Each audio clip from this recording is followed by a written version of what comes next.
बरेच शेतकरी सोयाबीन काढल्यानंतर रब्बी हंगामात देखील रब्बी पिके घेत असतात। काही ठिकाणी कापूस उत्पादक शेतकरी देखील दिवाळीनंतर कापूस उपटून त्या ठिकाणी रब्बी पिके घेत असतात। परंतु रब्बी हंगामात पिके घेण्याकरिता आपल्याला आवश्यकता असते आपले क्षेत्र बागायती असणे व यासोबतच लाईट असणे, या गोष्टीची आपल्याला आवश्यकता असते रब्बी हंगामातील पिकाचे उत्पादन वाढवण्यासाठी। या संदर्भातच शेतकऱ्यांना दिलासा देणारा असा निर्णय राज्य शासनाच्या माध्यमातून 9 सप्टेंबर 2025 रोजी झालेल्या मंत्रिमंडळ बैठकीमध्ये निर्णय घेण्यात आलेला आहे। हा निर्णय काय आहे तो आपण या व्हिडिओमध्ये सविस्तर पाहणार आहोत। त्यापूर्वी व्हिडिओ लाईक करा व जास्तीत जास्त आपल्या शेतकरी बांधवांना हा व्हिडिओ शेअर करा व चॅनल सबस्क्राइब करा। Subscribe now and press the bell icon. Never miss an update.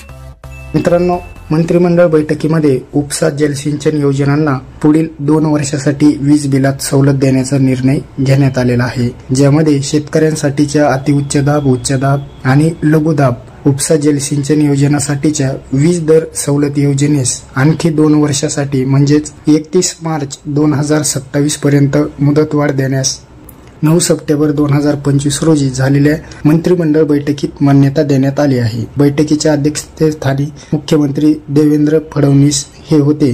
यामुळे राज्यातील सुमारे 1789 उपसा सिंचन योजनांच्या खर्चात मोठी बचत होण्याबरोबरच त्याचा थेट फायदा या उपसा सिंचन योजनांशी निगडीत शेतकऱ्यांना होणार आहे। या वीज दर सवलत योजनेमुळे राज्यातील शेतकऱ्यांना पिकांसाठी पाणी उपलब्ध करणे सुलभ झाले आहे। यातून शेतीचे उत्पादन वाढण्यास मदत होत आहे। त्यामुळे यापूर्वीही जाहीर केलेली वीज दर सवलत योजना शेतकऱ्यांचे जीवनमान उंचावण्यात आणि त्यांच्या कृषी उत्पन्नात वाढ करण्यात सहाय्यभूत ठरली आहे आणि त्यामुळेच या कल्याणकारी योजनेस 31 मार्च 2027 पर्यंत मुदतवाढ देण्याचा निर्णय घेण्यात आलेला आहे। या योजनेत अतिउच्च दाब व उच्च दाब उपसा जलसिंचन योजना ग्राहकांसाठीचा सवलतीचा जो वीज दर आहे तो प्रति युनिट रुपये 1.16 आणि स्थिर आकार हा दरमहा 25 रुपये प्रति KVA आणि लघुदाब उपसा जलसिंचन योजना ग्राहकांसाठीचा हा वीज दर प्रति युनिट 1 रुपये व प्रति शक्ती हा स्थिर आकार